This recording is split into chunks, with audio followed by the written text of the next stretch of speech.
asking me questions, and I was fidgety. I was having a nervous breakdown right there. You think I'm fucking with you guys, dog? I don't know what happened to me Friday night. I bombed so hard last week. You know, sometimes you get in a transition period, you got all these bits that aren't ready, and you bring them up, and it's like you got 3 of them. So you bomb for 2 weeks, but all of a sudden, one night, they all come together. Now you become a force. Now it's a different game. I was in that process. For like 2 weeks, I was in limbo. I had good sets in Boston, but anything I tried out of the ordinary in Boston wasn't clicking for me. So I just stuck to the fucking original, and then I came back to the Comedy Store. I ate shit somewhere on Monday night. I went to the Comedy Store Thursday, opened up with that suicide joke. That didn't take me very far. And then the second time I told the story about my friend who tried to commit suicide. She failed, and she went to the Comedy Store, and she put the grandma cooking and chewy, and as we were doing it, I said, you know, how did you get out of the crazy house? Did you try to kill yourself 3 days ago? And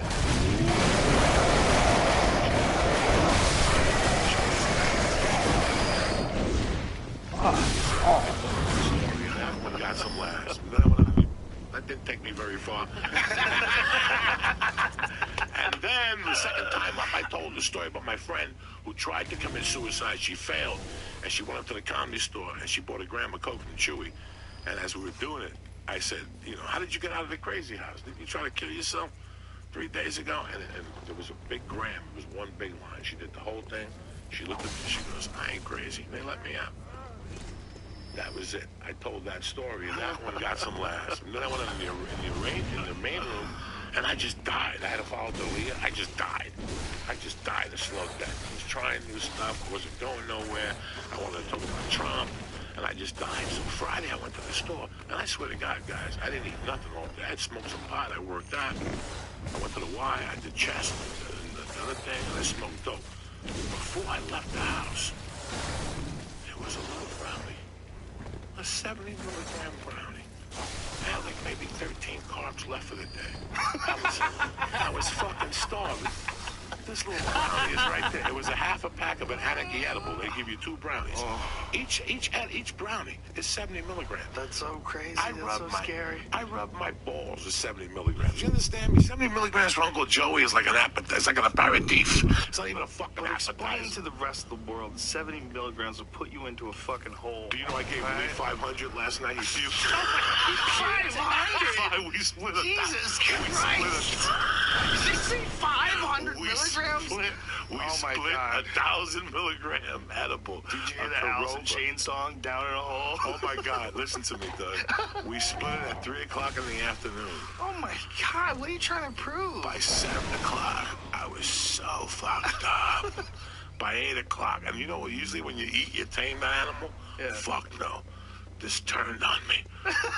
This edible turned on me, dog, like a savage. He beat me into submissions. At one point, I had the cheese doodles that belongs to the baby pirate's booty. Yeah. They were on the floor. They were just coming out of my face. I was just stuffing I was just stuffing pirate's booty in my face in a pear. And there was a bunch of fruit in pirate's booty. I couldn't stop. I kept eating peaches and pirate's booty, pears and pirate's booty, cantaloupe and pirate's booty. I must ate the whole. Even my wife was like, because I had my back turned to them so they couldn't see me. My wife's like, what the fuck are you doing in here? I go, listen, I gotta go to bed. She goes, go to bed already. I went to bed at 8:45. I slept till 4. I got up. I didn't know where I was. I just lay there for 30 minutes like Mad Max. I just laid there all confused. So you woke up at 4 in the morning, you didn't know where you were? Solo. At 4:30, I woke up with a ton of energy. I went in the shower. I washed the car. I went for breakfast. I went and washed the car. My wife had to have a tar stain. So Oh my God. Oh my God, I was fucked up. And I kept calling Lee and saying, Lee, if the cops call you, don't answer the phone. He goes, why are the cops on the phone? I go, I don't know, but don't answer the phone. That is so funny. And you just had it happen to you again, though. You ate too much at the comedy store. But last night, no. Last night I didn't have anxiety. Guys, this is what I'm saying to you. 70 milligrams ain't dick in my world, okay? So I eat the 70 milligrams. I go down Laurel Canyon. I hook the right. I go to the comedy store. I pull up. No drama. I get in. Joe's upstairs. I don't even go upstairs because I know the room is packed. I can't go upstairs. So I'm alone at the comedy store. I go into the original room. It's packed. I walk around a little bit. I go into the VIP patio and I just sit there. Some dudes are listening to music. Some black dude was smoking a joint. I mind my business. I look straight ahead. I'm thinking about what material I'm going to say, how I bomb. It's just whipping me now, right? And I'm starting to get scared. I'm like, I really don't want to go upstairs. Jeff comes over to me and he goes, Joey, go on stage. I walk over. As I walk up the stairs, it's a sold-out room. Megan Moody? Morgan Murphy's up on stage. fucking. Megan Moody. I don't know what her fucking name is. Megan Moody, that's her new name. She had a hat on and she was killing. I'm texting her right now. She was fucking killing, right? She's killing Megan Murphy, whatever her fucking name is. Morgan Murphy. She brought the dog up. She was freaking me out. And then she's killing on stage. I walk up to the first landing, guys, and it hits me. It's like, oh my God, I'm getting an anxiety attack. On 70 milligrams? Not. This can't be happening to me. This ain't happening. And all of a sudden, I'm standing there, and it's getting worse, guys. It's getting worse. Now, there's one seat open at the whole Comedy Store, and it's Mitzi's chair. So I sit in there for about a minute. She's got the blue light on. The pressure's on. I got water in my hand. I get back up, and it's getting worse, guys. I turn around. I look down to where the payphone used to be. And now I'm getting the anxiety I get when I'm getting a needle, which means I'm going down. So I gotta look for daylight or air. I know this. I gotta look for air. But I know if I go down those stairs, if she calls my name and I come back up those stairs, I'm really gonna have an anxiety attack.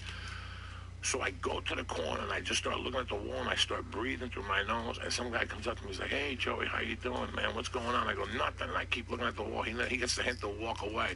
Then some other guy pops out. He's like, hey, Joey, I'm friends with such and such. He goes, do you know where he is? I don't give a fuck. Don't you see me staring at a fucking wall? Get the fuck out of here.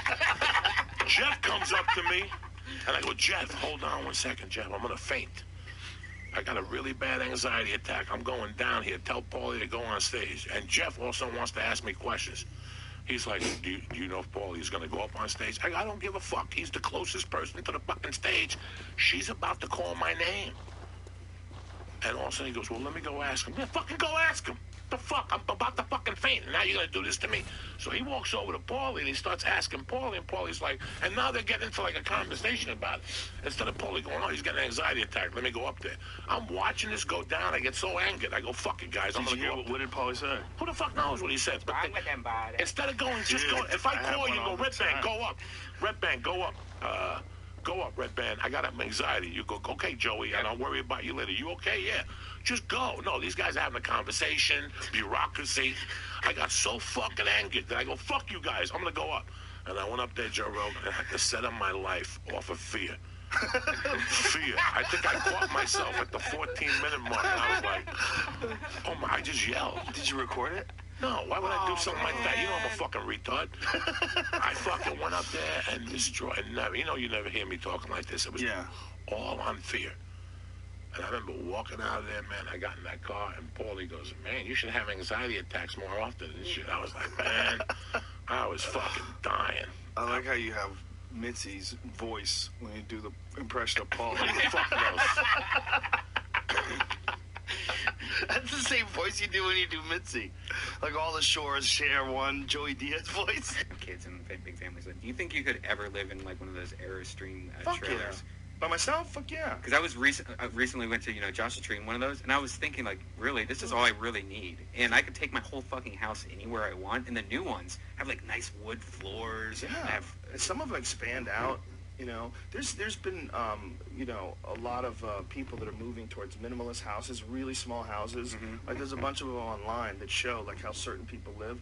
It's kind of interesting, you know, like one guy figured out a way to have like this little tiny cooking area, and he pulls the bed out, and the bed comes out of the wall. He lives by himself, and he has like some storage up on top, like toilet paper and things along those lines. But it's a tiny, tiny little house and a little kitchen dinette area. And, you know, the idea is that, like, really, why do we have to have this giant fucking footprint of house that we live in, you know? And because you're getting paid, bitch. If I want to live in a fucking cell, I'll live in a fucking cell like a monkey. I'm going to live in a fold-up bed like I'm James Bond, like some fucking Puerto Rican that gets a check on the 5th. Go fuck your mother. If you're getting paid, you live in a fucking house. I'm going to live in a micro fucking house with a little kitchen to cook like I got a black guy banging me in the fucking ass. I don't need that. You spread out. Even me, I'm no millionaire. I got a big fucking kitchen, a micro house. What are you fucking people talking about? I just just snapped out of it, dog. You can't take me into those deep waters like that. The Eureka fucking killed the brother right now. A fucking house with a bed upside down? No. Fuck that shit. To save energy. Fuck you. You get paid, you fucking live like a normal person. Go to Trump and say, hey, Wig, move into a fucking thing to save energy. See if you don't dick slap you. If you don't have a Russian bitch slapping you in the fucking mouth. You're fired. The fuck are these people with micro houses in the fucking desert? You play it out to the world ends like a doctor. Like a doctor. You live your fucking life. You're right. Doomsday. I'm going to put a can of tomato soup under my stairs to wait for the Martians to come. When it's over, it's over. You go out there with your dick out, you take your fucking chances like a man. I'm going to live like I fucking owe $20 to a bookmaker downstairs in my house.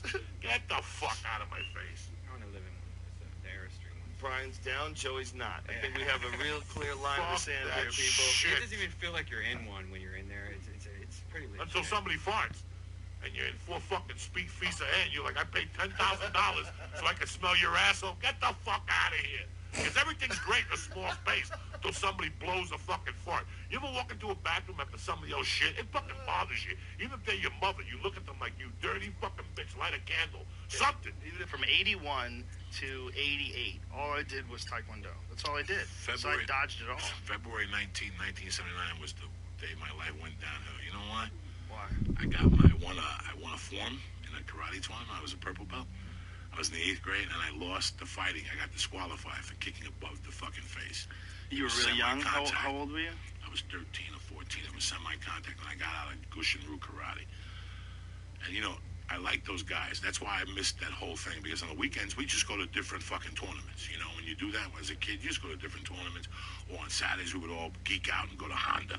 You know what Honda is in New York? That's a big martial arts supplies. Yeah. Like, I would geek out in there. Like, I would collect some nunchucks. Oh, nunchucks, kabuto tanfas. I get the fucking things that you could punch, the patches, makiwaras. I had the fucking, the fucking iron palm technique, the fucking thing. The juice you put on your palms. Yeah. That was the real deal. You know, the other day I was watching Chinese Connection. When was the last time you watched Chinese Connection? Tonight, when everybody goes to sleep, put on Bruce Lee's second movie. Do me that favor. Do me that fucking favor. And you're going to see what fucking unreal is. Pull up some Bruce Lee. You're going to see the last scene of Chinese Connection. The last scene when he goes into the school. Listen to what he says. Remember, Chinese Connection is kind of a rip-off of spaghetti westerns. If you watch those 3 movies Clint Eastwood made in Italy, they're so far gone. Like, you haven't watched them in 20 years. Watch The Good, the Bad, and the Ugly. What's the town he paints the town red? I don't remember, but that was a great movie. That was a great movie. That was a great movie. He came back. It was a ghost story. Yeah, it's a ghost story. And Chinese Connection, he comes back as a student that they kill his teacher. And he avenges his teacher. And it just, the nunchuck scene in the Chinese Connection when he first attacks the school. When he goes in and he goes, I'm allowing you to leave. Who allows you to leave? Even in Bronx Tale, they locked the fucking door. They wouldn't let the bikers leave. This, right here, look at this. This changed America forever. This was 1970. Look at this, guys. Watch this. I still remember the fucking commercial for this, the trailer. Look at how slow and methodical. Music. They're all circling that fucking jacket off. Look at this man, ladies and gentlemen. Look at him. He wanted what Steve McQueen had, and Steve McQueen wanted what he had. You talk about his forearms. This guy's forearms were 7 times the size of a man. And nobody had ever seen anybody kicking like this before. That's 1970. Nobody ever seen nothing like this. I remember being in Catholic school at Sacred Heart School for Boys and seeing this and losing my fucking mind. But this isn't nothing. I'm going to show you the scene which changed America forever. Right here. The double punch to both of them. Right here. Bam. Right here. This changed America forever. Right here, ladies and gentlemen. Bam. That double punch. Nobody's ever done that. Watch this when they say, watch all this. Watch this, Joe Rogan. This is all beauty. This will never happen again. Look at this, he threw them in the air. And they're dummies when they land, look at this. Alright, this is when America changed forever. Oh, one guy hit him in the back. This is when America changed forever. Right here. The guy fucked up and kicked him in the back. Forever. That don't mean nothing. Look at him. Look at him. Look at him. It was 1970, dog. Nobody had ever seen nunchucks before that. Like that. Nobody.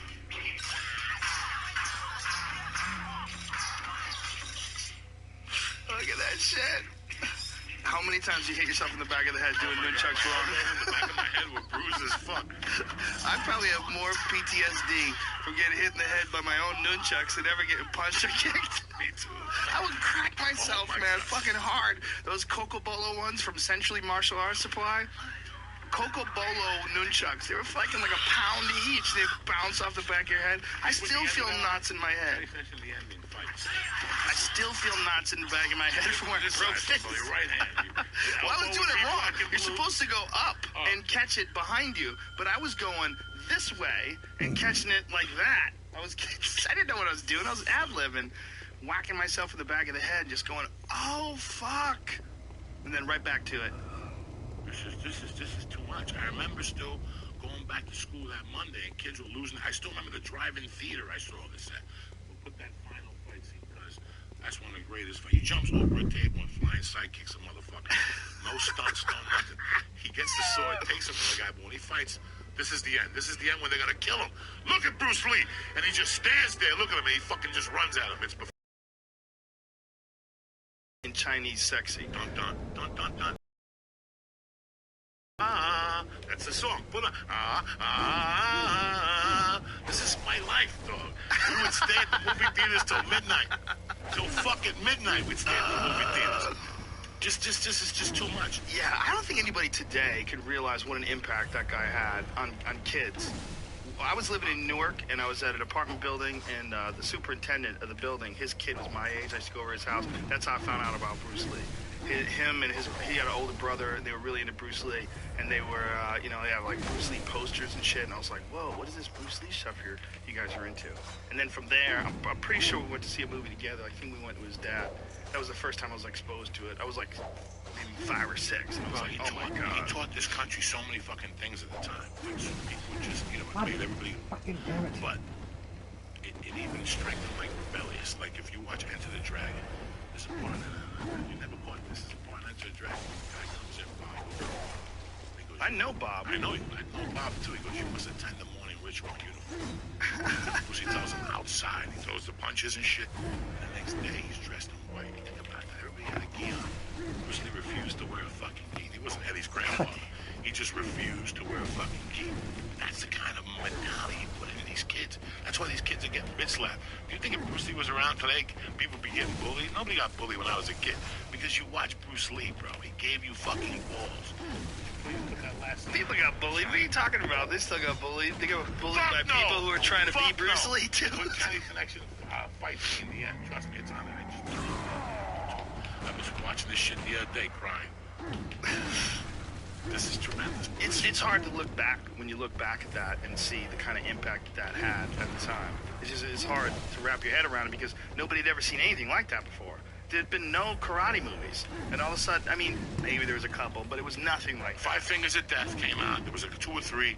Then this guy invaded, and the beauty of this was, and I told this on one of Ari's storytellers, that especially for me, dog, before Bruce Lee, everybody was Chinese people especially, walking around. They were the help, bro.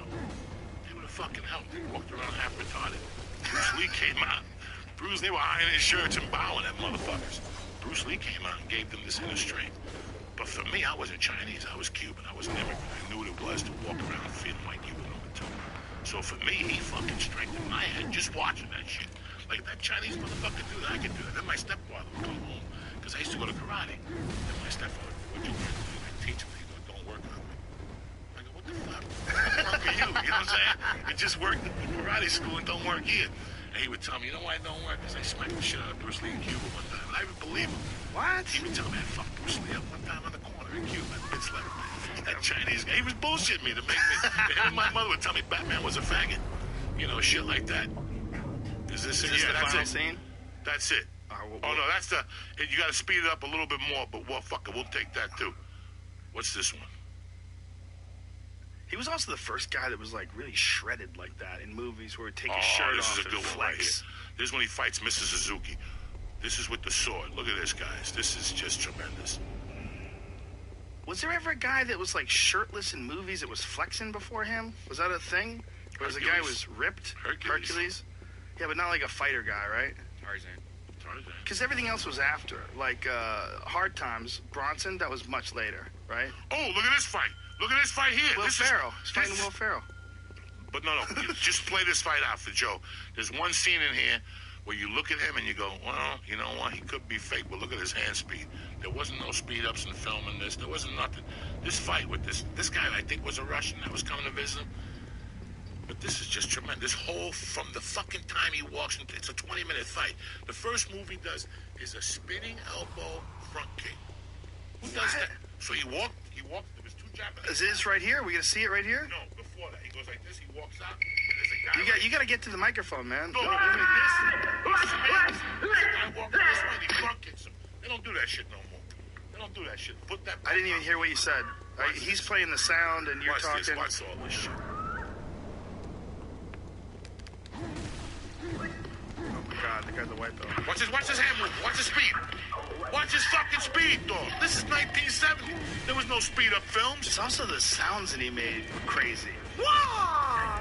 Don't play that music, Brian. Watch this spinning. Watch this. Bam! Are you fucking kidding me? Pressing kick. Watch this. Bam! This motherfucker didn't stop. You know this fight scene by heart. No, it's every night I hilarious. sat at the movie theaters with my boys, and we watch this, and then we go next door to Mark Lozano's Fruits, and we knock all the fucking fruit boxes. We beat up the fruit boxes. Oh, the guy got him in an armbar. Yeah, bro. Holy this is shit. real. This is 20 years Oh ahead of my its time. God. Bruce Lee, you fucked up. That guy had any technique. What did he do? He bite him? It's the street. Ew, Yeah. he let go because of a bite? He bit him in the fucking ankle real fucking hard. That was good armbar technique for 1970 or whatever it was. What year was this? This came out, this was the original heroin movie. This came out like in 70. Look at him, dog. Then he starts trancing this motherfucker with his hands. If you haven't watched the Chinese Connection, you're fucking up.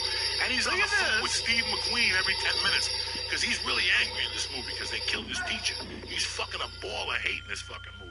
Who's on the phone with Steve McQueen? Bruce Lee. You mean talking to him? Tell him, what do I do next? Beat that motherfucker up. Watch this. This is Steve McQueen's in the movie? Is that no, what you're saying? Steve McQueen. This is Goomba. Oh, his buddy. Watch this, Joe Rogan. Watch this, Joe Rogan.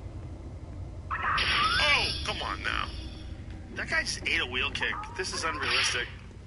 It's that quick. But if a guy, when you get wheel kicked in the face, dude, nobody eats that shit. Bro, it's 1970. This is awesome, though. This is tremendous. When was the last time you saw this? Still good. Well, wait, this fucking scene. This is just too much. You know, look, his technique is really fucking good. It's really good. To this day. I mean, it's hard to see someone do martial arts from back then and compare it to what you see today. But Bruce Lee compares. It's really good kicking technique, man. Like, his side kick is straight. He's not kicking up. No. His hit comes up. It goes straight. That's what gets good. Right there, he's gonna fuck this motherfucker up right now for Joe Rogan. This is Suzuki. Watch this, Joe Rogan. Watch this. Gadoosh. Watch this, dog. Old school. Old school. Old school. Fuck the He grabs popcorn. the hair. Karate chops It's on his over, neck. motherfucker. He makes a crazy scream when he karate He's chops him in angry. the neck. He's fucking angry. Now he goes after Suzuki. He fucks up Suzuki. Then he goes back to his school. And they tell him, you know, you gotta go do some time. And he fucking grabs the guy and he goes, listen, don't touch my school. I'll fuck you up. Then he walks outside. He agreed to do time. This is the beauty about Bruce Lee. He agreed to do the time. He kisses him. He walks out and he opens the door and they're all there to shoot him. That's the scene you see. He could have turned around and ran away. That motherfucker looked at him, yelled, ran out to the audience. And it ends with him doing a flying cycle. You hear the bullets going off. And you're just ready to go kill somebody at that point. It's midnight, and I'm gonna kill a motherfucker. That's it. I'm fucking somebody up tonight. And that's how he left you off. That was it. And then Return of the Dragon came out with Chuck Norris. And that was kind of, people back then. I mean, no, he didn't die yet. Enter the Dragon came out July of 73, and he was dead maybe a week later. He died a week after Enter the Dragon came out. He died July something of 73. So I was 10. Let me tell you something. When he died, you have no idea what this country was like because there was no internet. You had to find out by going to Chinatown. That was the proof. You had to go to Chinatown and buy the magazines. And they showed you the black and white pictures of him carrying him in his wake, Kareem Abdul-Jabbar, and James Coburn. There was no newspaper. Nobody cared about some Chinese guy. We didn't find out till a month after he died. They sent us the letter by the fucking in a bottle with a note. You know what's really fascinating about him, man? He made his movies and all of his like scenes with these wild kicks and jumping, flying techniques. But in real life, when he practiced martial arts for fighting, he never did any of that stuff. he concentrated on like low kicks and punches and boxing techniques mixed with wrestling techniques, but he just knew that it would be spectacular looking. Spectacular. Yeah. This guy was 30 years ahead of his time, guy. He really was. What he did to society, what he did to the film industry, what he did, he brought something that was just brilliant. And then you watch Enter the Dragon, they just cashed him out. And just said, listen, you're coming back with us. And then the Chinese people got mad at him. That was heroin money. They made those movies for $10 in Thailand.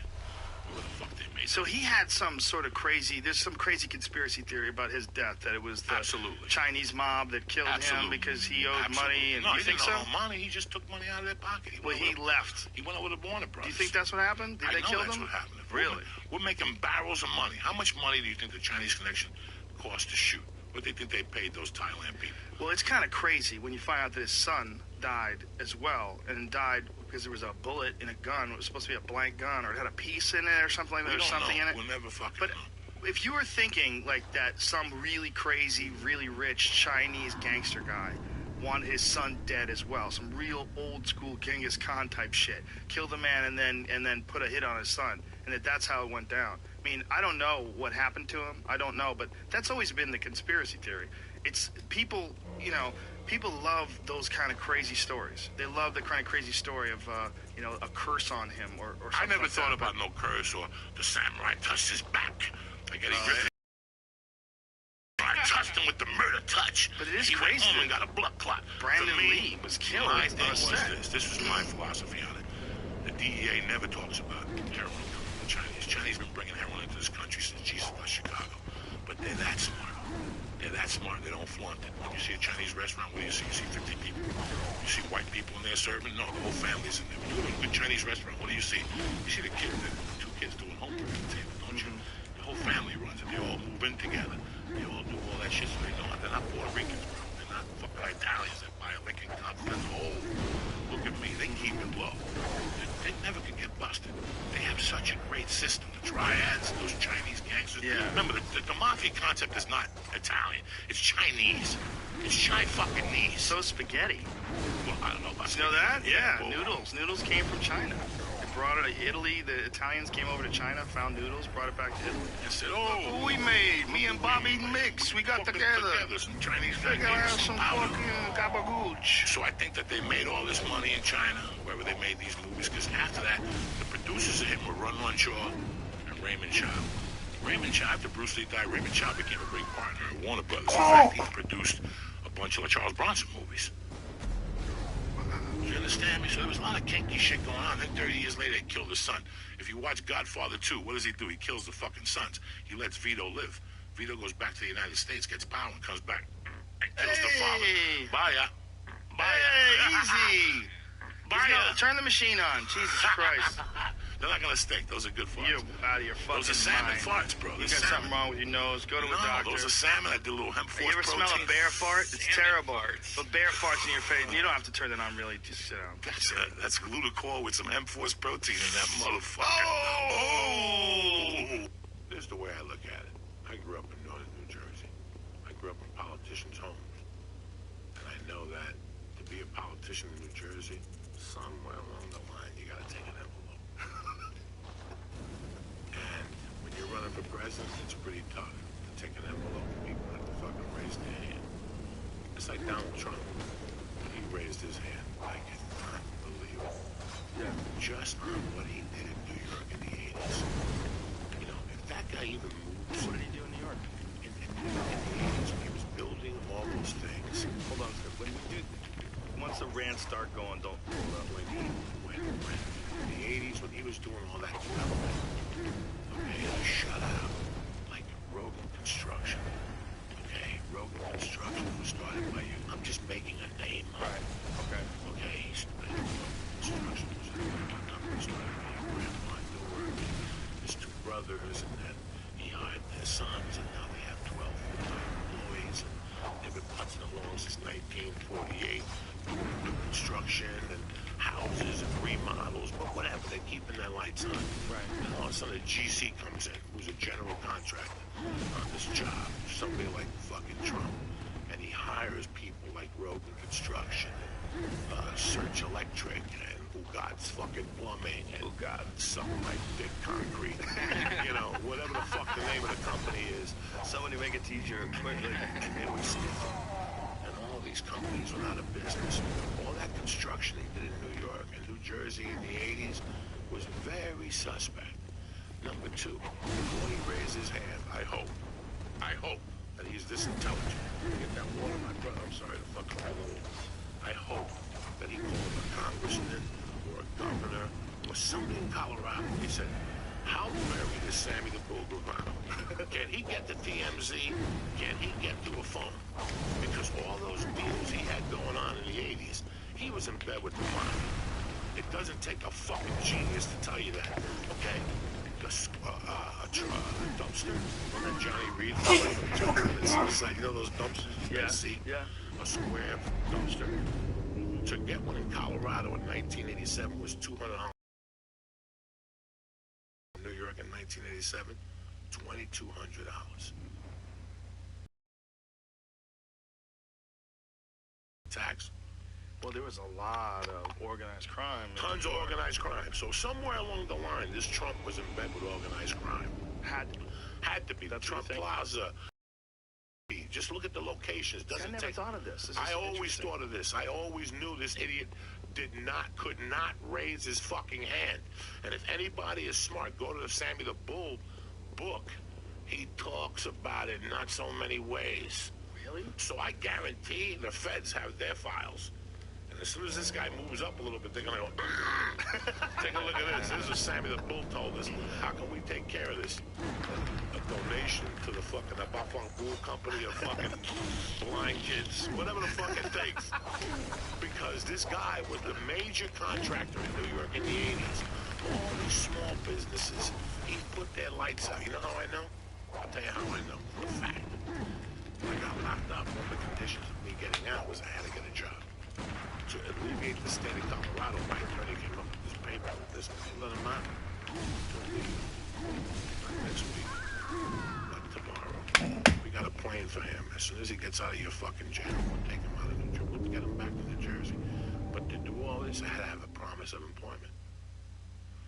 And I called around New Jersey, and my friend's uncle had a window, door, trim, sash company. You know, all this shit for your door. That's a sash on the bottom, by the way.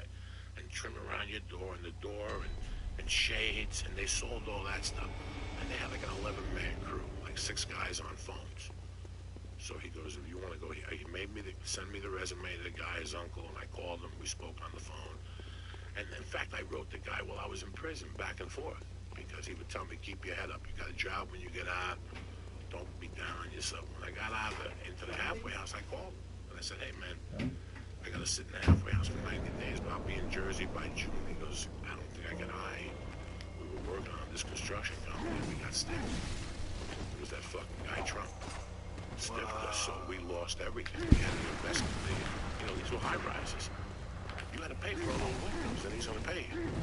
You know, they might have got a deposit or something from the GC, but not enough. They got stiffed, and then you go So to he court. would just put them under. Yeah, but he would go on to, like, he was the top builder, and he would go to Joe Road Construction. He would put it all under your name, so you went down too. So he did all this. He ruined fucking family businesses. And all of a sudden he has this short memory. You know, when you run for president, they look at you with a fucking microscope. And you know, I don't know what happened with the birth certificate, Obama's birth certificate. I never paid attention. But I hope he was born in Kenya. this is something you cannot overlook with this guy. This guy's a prick. He doesn't know anything. Right. Well, he was one of the guys that was going on and on about Obama's birth certificate. He was like one of the main guys.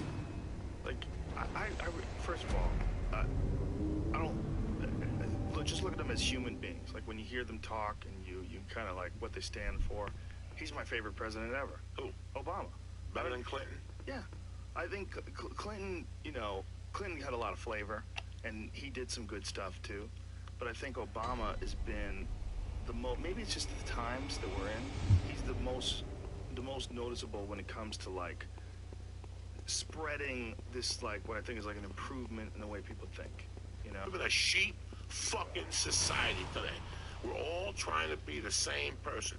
If you look around, we're all looking the same. When you go to Silver Lake and do Malo, and you get on stage, look at the people, and 80% of people look the same.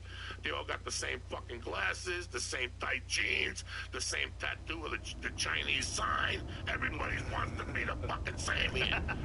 Everybody's thinking the same. You know, you wake up in the morning, walk into a studio for an audition. What does everybody have in front of them? A cup of what? Starbucks. And if you ain't got Starbucks, you ain't invited to the fucking party. Really? You see Starbucks raise their prices 20% again? Did they really? How much more are you going to pay for coffee? They got you hooked. They got you hooked. They want that money. It's not, and it's not coffee. Everybody got coffee. It's the status of going to Starbucks. Oh, my God. Is it really? Yes. It's status. Oh, my God. How many times you see a who's picture? impressed that you go to Starbucks over the coffee? I go to Coffee Bean. They have better croissants. It doesn't matter. You know Better what I'm saying? muffins, too. Yeah, but In today's society, quality. when we were growing up in Boston or Denver, you lived at your grandfather's in Newark, people would have a little fucking blue cup that said coffee. And you went to a diner and you said, give me, what was it called? Do you remember they used to have the Greek stuff? Right. Like little Greek guys? What's it on the called? cups? What's it called? The coffee medium? How did you want a coffee? Regular. Yeah, regular. What's regular? Regular Milk cream and sugar. and 2 coffees, right? Or 2 Regular. sugars. Now look what we have, but we didn't carry the coffee cups like a Budweiser. It's like when you go out and you take a picture with somebody. What do they always got in their hand? Put the fucking beer down. But nobody can put the beer down. God forbid they don't party out. God forbid they don't party. Party out? Listen, let's put the foot so they can tell I'm drinking. Put the beer down, you fuck. Same thing with coffee in our society.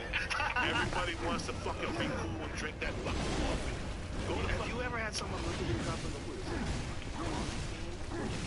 Starbucks, bro? yo, skip up Starbucks. Why would you wait on Donuts, bro? Why would you wait on that line? 7-Eleven got the same fucking coffee. No, it doesn't. No, It's that same, listen, that Brazilian bull will keep you up for 3 days. That's what ISIS drinks. They tell me my fucking business. We think ISIS drinks fucking take coffee? Fuck you. They drink fucking Brazil.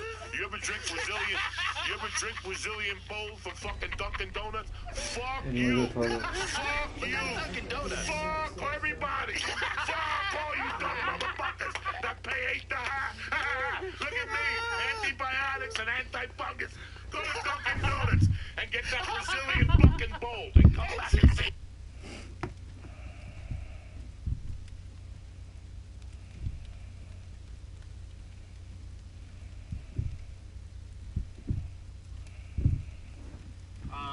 Because, like, knowing her, like, we were just talking about aliens, definitely a UFO or something like that. Who knows? You don't know that.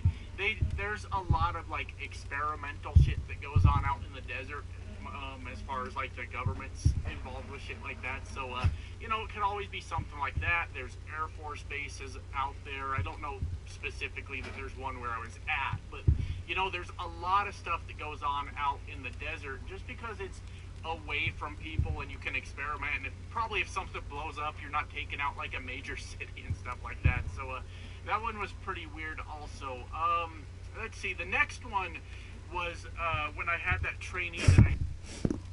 See that bright brain full of activity? That's a healthy 18-year-old brain. Mine is the other one. 50...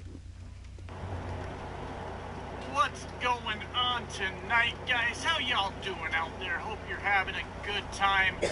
Still working. I hope you're still working. God, it's crazy out there right now. And y'all lost your jobs? Not that I want to, like, make light of that or anything, but, yeah, I hear truckers are even starting to struggle now, too. Especially, from what I know, I'm not any kind of business owner, and I don't know the business side of trucking. But from what I've heard, the owner-operators are struggling right now, so... that sucks. Hope y'all not having too hard of a time out there. Hope it's going well for you. So, boy, we got some stuff to talk about tonight. We're gonna have some fun, though. We're gonna have some fun with this video, because that's what I do. There is, oh God, where do I start? I'm incredibly overwhelmed right now. So, there's this old video that I talked about in the last video, about kicking the trainee off my truck, right? And like within 2 days, now 3 days I guess, the entire dynamic of my YouTube channel has completely changed. It's crazy. I don't know what the hell's going on. So I had this video, and it sat there for like a year, I think, over a year, and nobody watched it. And then YouTube goes, we need to push this video. And the video went from somewhere in the 1,000 to 2,000 view range within 2 days, sitting at just under 20,000 views. There's a point to this. I'll get to it, right? And I'm up like something like, gotta be close to 500 subscribers. And by the time I actually release this video, it could be another 500 on top of that with the rate that it's growing. So welcome you all to the channel. I'm going to lose some of you because I'm going to say some shit at some point that you're like, I do not like this motherfucker. But that's how it goes. That's how it goes. You can't please everyone. And I refuse to make content that pleases everyone because to me that sounds boring. Sounds incredibly boring. So I guess the point I want to talk about tonight is those of you that are new to my channel, a lot of my content comes from the comment section of my videos. Because for a couple of reasons. If somebody says something like insightful or something that I hadn't thought about before and it causes me to think about it, you know, I'll make a video discussing it, right? And the other reason is, this is where I'm going to lose some of you guys. I don't really care for truckers much. I really don't. I have a 3-part series called I'm Tired of Trucker Culture. And I rail on the whole system over 3 videos. And that's only the 3 videos I can think of off the top of my head. Now, I like you guys, don't get me wrong. But what I'm saying is the stereotypical trucker culture, you guys know the bullshit I'm talking about, the super truckers, right? I don't care for them. I don't like it. I'm not a fan of that whole thing. So, I figure when an angry trucker shows up on my channel... A lot of people are wondering, what's the deal with the Book of Mormon? Maybe they've heard of the musical. Maybe they thought it was funny. But then they're curious. What is it? And why should I care? To put it briefly, in about 60 seconds, here's the what and the why of the Book of Mormon. What is it? It's a book of scripture full of stories about God's love for all people and all places. Where's the setting? The Americas, but over 2,000 years ago. What's the plot? Basically, it's an epic tale of war and peace and good and evil that follows the lives of men and women who lived long ago, but who believed in and even predicted the coming of Jesus Christ. In fact, the entire story centers on him, his birth, teachings, and appearance in ancient America after his death and resurrection in Jerusalem.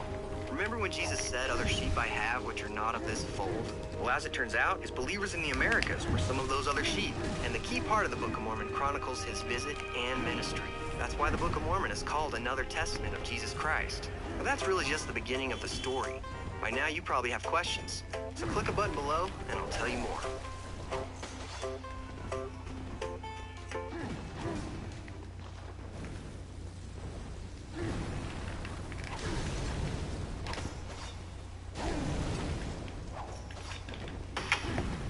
Hello?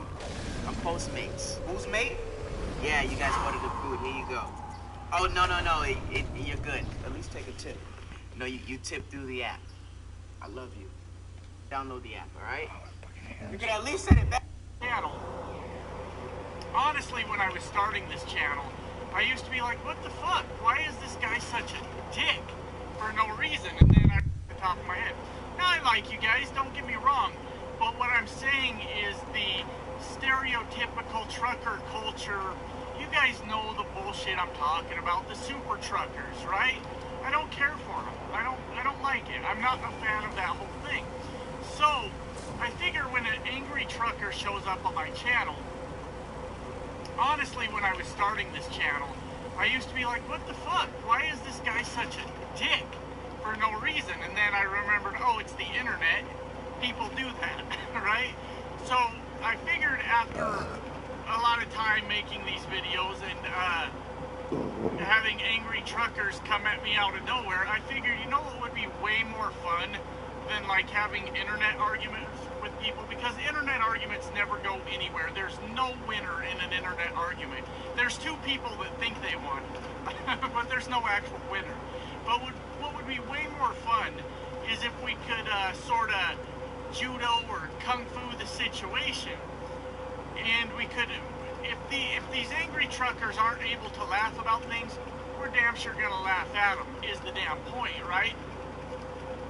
So that's what we're gonna do tonight. We're gonna make fun of some things. So on that video that blew up to 20,000 subscribers, I mean views, not subscribers, not yet.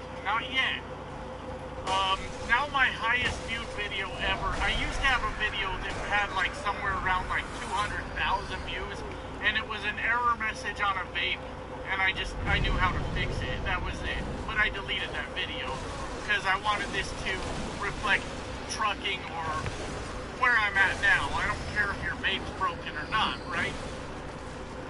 Anyways, over the course of this video, it has had some weird waves to it, right? Like, the first wave surprised me because I woke up one day, because I'm on this damn night shift, right? And I had like 12, 13 some comments on this old video, and I'm like, what's going on with that? And it didn't have a whole lot of new views, right? But I used to up until now. It's been pretty wild. I used to try to make it a point to respond to every comment. I haven't been able to go through all of them on that video now. It's just crazy. But, so, after those initial 12 or 13 comments, there was, it started with the angry comments, right? And they were very strange. You guys are going to have to help me out with this, walk me through this here. Let me start with a couple other ones that are completely irrelevant to what I'm about to say. There was a guy yesterday, and he goes, "You look like the kind of guy that hangs out in the truck stop parking lot, offering to go service other truckers in the Flying J shower for $10. And I thought that was weird because I don't have any videos that indicate that that's what I'm into. Like, hey guys, by the way, slip me $10, see what happens. So I don't know why this guy's living out his fantasies in my comment section. I'm not entirely sure. But he does make a good point. If you're gonna service other truckers in a truck stop shower, I would definitely recommend Pilot Flying J. Those are some clean ass showers. You do that shit in the Loves, you're definitely gonna get an STD. Absolutely gonna happen. And then my point with that is that I don't really defend things people say about me that aren't true, things that they just made up. Why would you ever defend yourself against a thing that a guy just made up, right? Doesn't make a whole lot of fucking sense to me. So there was another one, a completely different video, but I thought it was hilarious. On a recent video I did about automation in trucking. It's a thing that I'm interested in.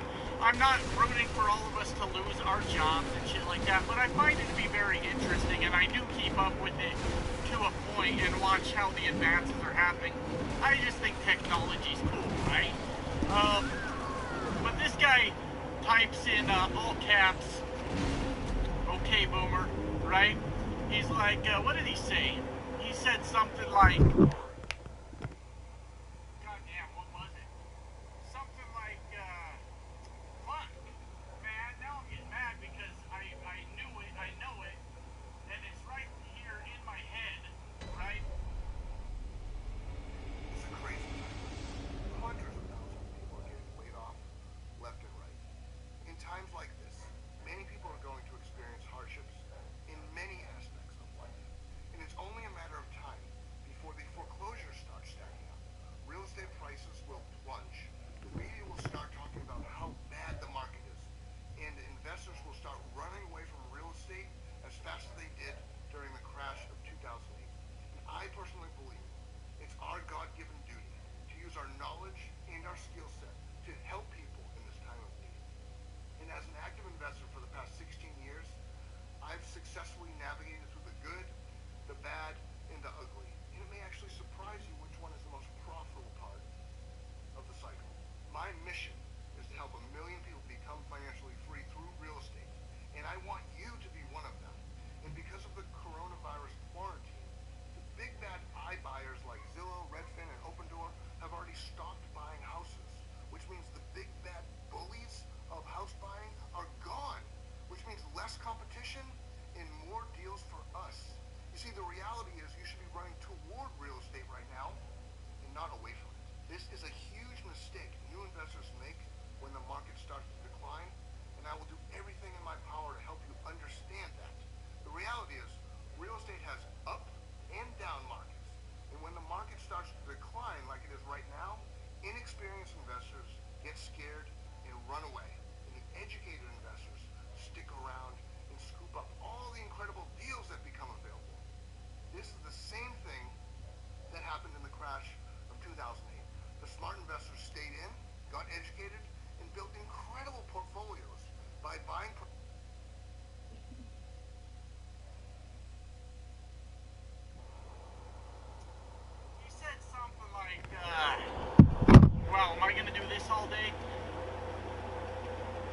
that really makes me mad. But one of the points he made was that he watches me run around the internet and whine and cry because I can't make it to any of my appointments on time. What? What's this guy talking about?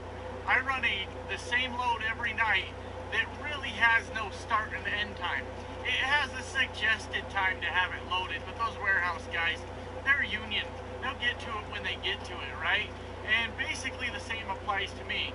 I get to where I'm going when I get there. Now they prefer I don't dick around on my way over there, but I do that after I've dropped off the load. Then if I want a nap or I want to stop for something to eat, then I do it. But because they don't care when I get back to the terminal at all.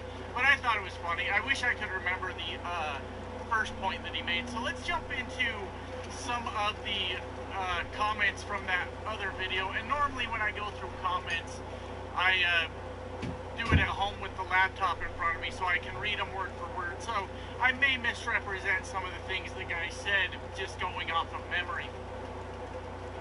So the first wave of angry comments was something that had completely surprised me. The trucking choir boys apparently showed up on my channel going, oh my god, such language.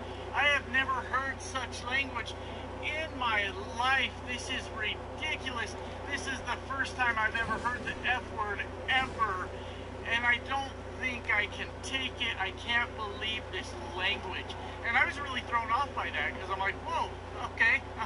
I have to mark my videos as for children or not for children, and they're all marked as not for children. So quite frankly, I don't understand the confusion. I really don't. I'm not sure why they're confused. But after that wave of people dissecting the language I use, a whole other wave of people came in to start talking shit to those guys, and I could not have been more excited because this channel up until recently was very small, a very small community of people, and nobody's really ever defended me in comments before. So I could not have been more excited as people just went off on these guys bitching about the language that I use. I was so excited, right? So one guy calls out this other dude, like, and he went off, like, language that would possibly get this video removed from YouTube if I were to repeat it, so I'll stay away from it.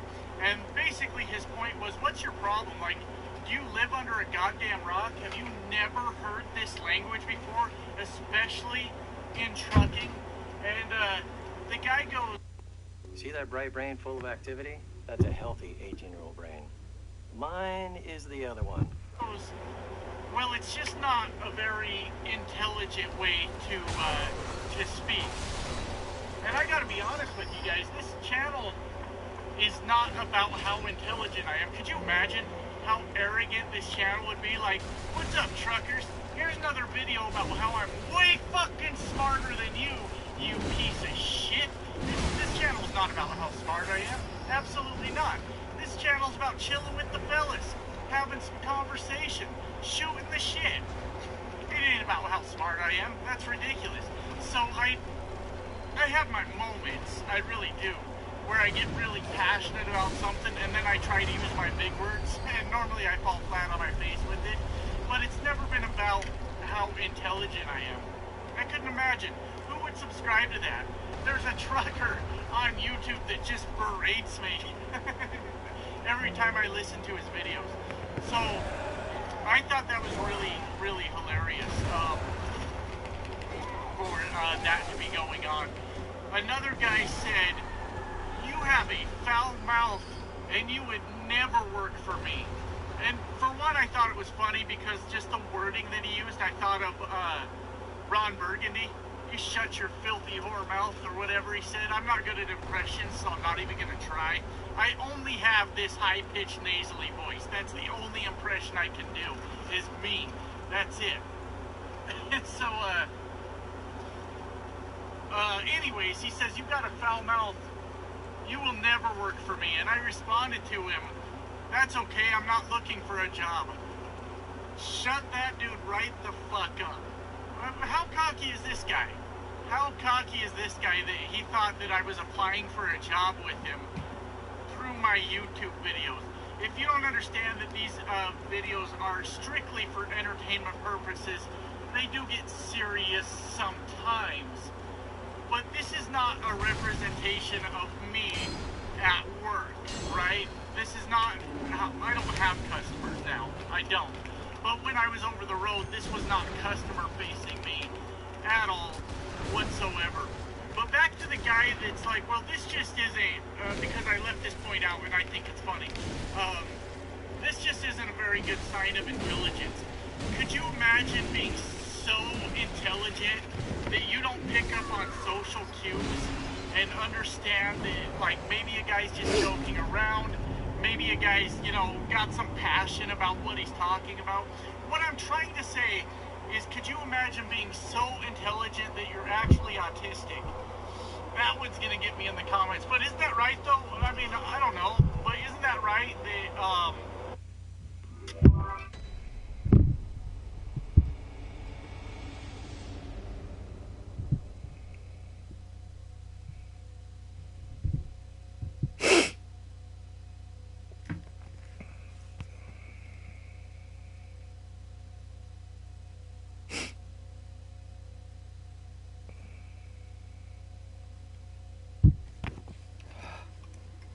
what's up, guys? How y'all doing today, man? We are having a good fucking day. Wasn't supposed to swear that early in the video. Just pissed off YouTube with that one, didn't I? Well, I guess that's just how it goes. Anyways, guys, how y'all doing? I'm excited, man. I'm excited. Let me adjust this fucking camera. Let me adjust that camera. Is that better? Look at this. Got the beard trimmed up. Not by a barber, because they're still closed. Boy, before we get into this, you guys know me. You guys may not know me. This is all so weird. Anyways, never get to the damn point. I want to give a shout out to my dog, my dude, Opie Knievel, which to me the name's hilarious because could you imagine Opie on a Harley trying to do a sweet jump? Yeah, I bet there's a story to that name. But this dude's been around my channel. A lot who's who right now. May have been the about that, but he's been around here at least since he started his trucking journey, as far as I can tell, from, you know, getting his CDL, going out with the trainer, you know, picking his first company, going out with the trainer, and all that. And I just got an email from him today. He soloed out, he passed his solo test, and the dude's about ready to hit the road. And we've got a new trucker amongst our ranks now, guys. So, a lot of respect for OB. He somehow listens to my videos and found a way to be successful this far. Not a winning combination, but he pulled it off, and definitely proud of you, dude. If you have any questions, certainly reach out, but there's going to be a lot of stuff you see as a new over-the-road driver that you're going to be like, what the fuck did I just get myself into? So definitely reach out either in my comments section. Other people should be happy to answer any questions you have, or, you know, like you do, shoot me some emails. I don't respond to all emails. It just depends what the topic is. Yeah, proud of that guy. Definitely cool of him to be out there. He had a really cool thing happen, too. He got to the terminal up there. I think he said he's in Oregon for the company he's for. I don't know if he wants me to say what company he works for. They were going to send him, like, to California to get his truck or something. And then the guy that tested him had an idea. Well, we've got a brand new truck sitting here. We're not going to give you that brand new truck because you're a brand new driver. But why don't we give your trainer a brand new truck? So he gets, like, a 2019 Cascadia, which I know people tend to act like Freightliners are just horrible trucks, but those new Cascadias as over-the-road trucks are absolutely brilliant, I think. So he gets like a 2019 with 55,000 miles